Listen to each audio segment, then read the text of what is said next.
Alright guys, welcome back to F1 News, and with teams unveiling all sorts of upgrades here for the Silverstone Grand Prix, and further regulation changes have also been confirmed by the FIA that might potentially help Ferrari and Mercedes over the upcoming races, with a delay to when the technical directive will go into effect, but a limit of the porpoising supposedly has been defined. Very much enjoyed your thoughts in the comment section below. Hit the like button if you enjoy, subscribe if you're new. As always, I would greatly appreciate it. Interesting few days in the Formula 1 world, no doubt. Here's Hamilton arriving to the paddock this weekend. Of course, there was the PK stuff, Verstappen, many other drivers responding, good statements being made all across the board. So credit to the drivers for coming together in, solidarity against what Piquet had to say a few days ago. But it also wasn't just that on the day, because, firstly, the British Racing Drivers Cup suspended, pretty much terminated Piquet's honorary membership with immediate effect, as is described in this tweet by Chris Medland. And also, as he, kind of quote tweets right here, there was some, I'm sure you guys saw the statements earlier today by Bernie Eccleston. If you haven't done, feel free to Google it. This guy's out of control. Who lit about the nursing home? And everyone had to pretty much clamp down on this and say that the comments made by Bernie on this issue and his personal views are in very stark contrast to the position of the modern values of our sport. So yes, not the ideal statement really.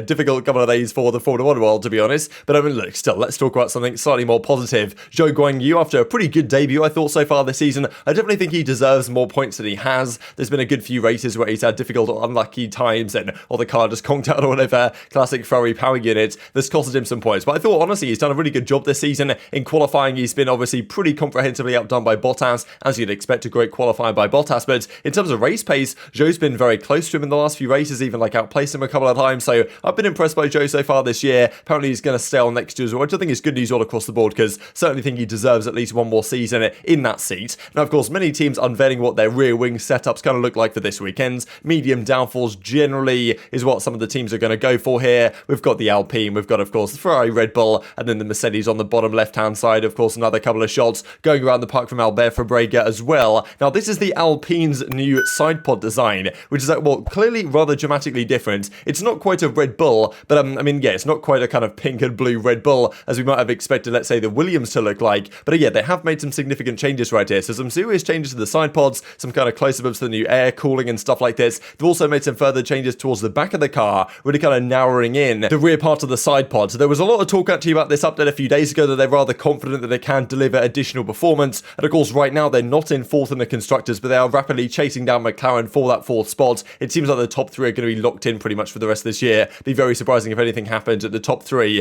apart from some order changes there. But of course, Alpine, they want to fight for the fourth spot. I definitely think it's plausible given the way McLaren have been performing as of late, and also the fact that Alpine seem to be able to deliver more upgrades than McLaren at the present time. They reckon this could be worth a few tenths of a second. We'll see if it delivers this weekend, because if it is, with Alonso in the car on potentially a wet weekends, we could be in for another absolutely cracking qualifying, as we saw in Canada a couple of weeks ago. Now, Williams also kind of unveiled this, as we can see. This is the comparison, but on the right hand side of the car here, the Latifi car, which has not yet been upgraded, and the one on the left side, which is the Albon car, right? And you can kind of see some changes to what the side pods look like right here on the Albon car and the Latifi car. Very different designs. They've kind of thinned things up a little bit, especially on the side pod design. It kind of looks a little bit more like a Red Bull than, let's say, it did before. And even when Albon was kind of asked to comment on this, he said, it's a Williams copy. It's normal. All teams copy the best teams, right? Saying, okay, yes, maybe we've taken some design ideas here from the Red Bull, but it's unlikely that this might cause so much backlash as the kind of Aston Martin one did, just because Williams aren't expected to necessarily be competing quite as competitively as some other teams are. But certainly teams around them might start to consider, okay, what's exactly happening here if it turns out this car's rather good? Because we heard the rumours yesterday that, I think we even talked about it in the video earlier today, that this Williams upgrade might be worth 1 second a lap, which seems optimistic, but look, we'll see, because if it happens, Albon might be in the points more often than not. Now let's talk Ferrari, right? Because they're expecting a relatively competitive weekend. There's been some talk about the fact that it's a relatively similar track to Barcelona, should favour maybe Ferrari, and also Mercedes, right, where those two cars were pretty much the quickest cars, apart from the Red Bull, of course, on the weekends. But the Red Bull still walked away with the 1-2 due to the kind of engine failures that, of course, Leclerc had, and also Sainz picked up some damage after going on the track. The gust of wind, you guys know how it works. But they're confident this weekend could be another good one for Ferrari. They certainly need it to be if they want to get back into the championship fight. Now, a couple of changes here to the car, of course, are relatively minor upgrades for most of the top teams, apart from Mercedes, who have brought something a little bit more major, it seems. We'll see if that actually has any impact this weekend. But yeah, some new kind of,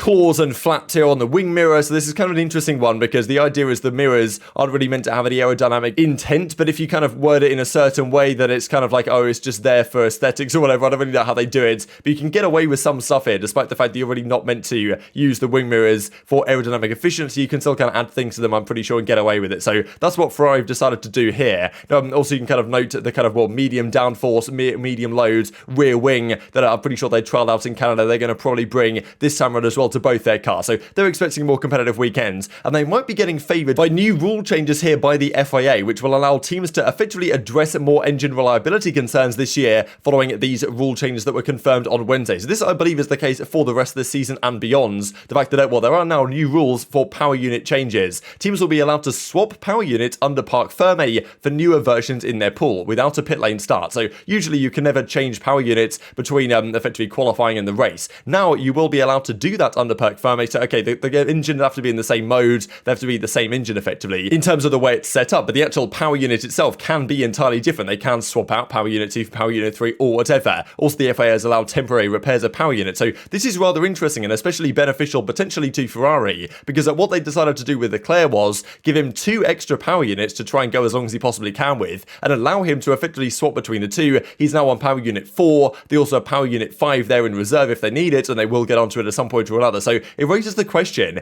can Ferrari, for example, have one power unit that they use in qualifying, and then for the race use another power unit, right? And it might allow them to kind of extend the lives of these power units, or if they think one is kind of going out a little bit, they can then swap it out and maybe use like a different one in quali and then the other one in just race pace and then swap it around next weekend, so it kind of extends the life of it. I don't really know, but it should favour Ferrari to some degree and Charles Leclerc, because he does have more power units. I think he has 2 power units in his kind of active pool right now, whereas a lot of the other teams aren't really doing that, right? They're only kind of using one engine, so probably this won't affect most teams in the immediate term, but it probably will affect Ferrari and Charles Leclerc more than likely in the positive direction. It might give them some boosts. So I wonder if there'll be any feedback on this, or whether some of the other teams will say, no, we're not particularly happy with this, right? Because anything that might favour another team, of course, it's going to cause the politics too. We'll go pretty rife in the Formula 1 world, as is always the case. And as Charles Leclerc says, right, he's had a good result at this track before, but never got onto the top step of the podium. That, of course, is going to be his goal this weekend. You feel like he kind of needs it, right? Needs to stop Verstappen's winning run if he, of course, wants to get back to actually having a look in for the championship this season. Now, another update as well. This one might not necessarily favour Ferrari. It could favour Mercedes, or who really knows what's going to happen here. But of course, one of the key discussions has been about the porpoising limits, the technical directive that was introduced by the FIA effectively after the Azerbaijan Grand Prix, when a lot of drivers complained about the bouncing that they were experiencing. And of course, a lot of drivers said it's actually not due to the porpoising, it's to do with kind of mechanical bouncing due to the suspension, this type of stuff on the car. But despite saying that they were going to do something in Canada, they said, okay, we don't really have enough information here to actually give a call on what is an appropriate level of porpoising, therefore we're kind of not going to say anything, going to bide our time. They're going to hold off introducing limits again, but apparently they have kind of identified a metric, a number, a figure, like that they want to go with going forwards. And they're going to give teams a couple of races to deal with this and make sure it's all okay on their car before it then comes in for the French Grand Prix, it seems, in a few races' time, at which point, then the technical directive officially comes into force, and if the porpoising, the bouncing effect that teams are suffering in, let's say, practice or whatever, is too great, then the FIA will force the teams to raise the right height of their car to reduce that effect. Now, whether that actually works or not is another question entirely, whether teams are going to kind of,